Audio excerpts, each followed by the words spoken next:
Democrats are fighting to protect the health care of the American people.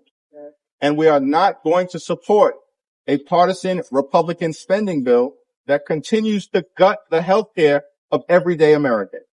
Period. Full stop. There's a Republican-caused healthcare crisis that is causing hospitals and nursing homes and community-based health clinics all across the country, in rural America, urban America, small-town America, the heartland of America, and Black and brown communities throughout this country. And that crisis is happening right now.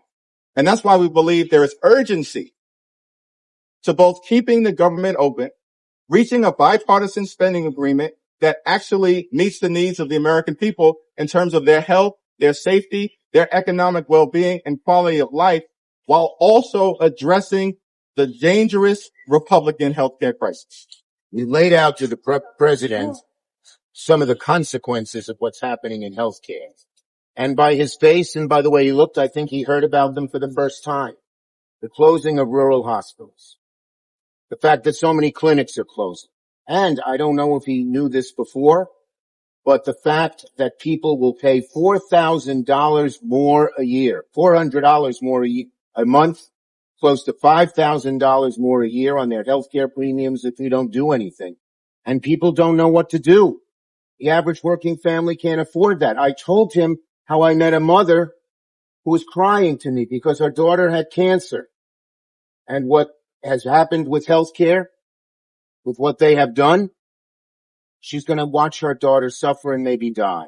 And so he seemed to, for the first time, understand the magnitude of this crisis. And we hope he'll talk to the Republican leaders and tell them we need bipartisan input on health care, on rescissions into their bill. Their bill does not have they never talk to us. Well, good afternoon, everybody. We just had a very frank conversation with the Senate and House Democratic leadership. Look, the principle at stake here is very simple. We have disagreements about tax policy, but you don't shut that government down. We have disagreements about healthcare policy, but you don't shut the government down. You don't use your policy disagreements as leverage to not pay our troops, to not have essential services of government actually function. You don't say the fact that you disagree about a particular tax provision is an excuse for shutting down the people's government and all the essential services that come along with it. If you look at what Chuck Schumer has said in the past consistently, it's whatever our disagreements are, let's negotiate with them. Let's talk about them. Let's figure out a bipartisan solution, but you don't shut the government down. In other words, you don't put a gun to the American people's head and say, unless you do exactly what Senate and House Democrats want you to do, we're going to shut down your government. That's exactly what they're proposing out there. Now, we have to remember, they're very frustrated. They say that they're very frustrated about the fact that this negotiation has not taken place until today. But if you look at the original thing they did with this negotiation, it was a $1.5 trillion spending package, basically saying to the American people, we want to give massive amounts of money, hundreds of billions of dollars to illegal aliens for their health care while Americans are struggling to pay their health care bills. That was their initial foray into this negotiation. We thought it was absurd. We told them it was absurd, and now they come in here saying that if you don't give us everything that we want, we're going to shut down the government. We think that's preposterous. We think it's totally unacceptable, and we think the American people are going to suffer because these guys won't do the right thing. Now, I want to make one final point here.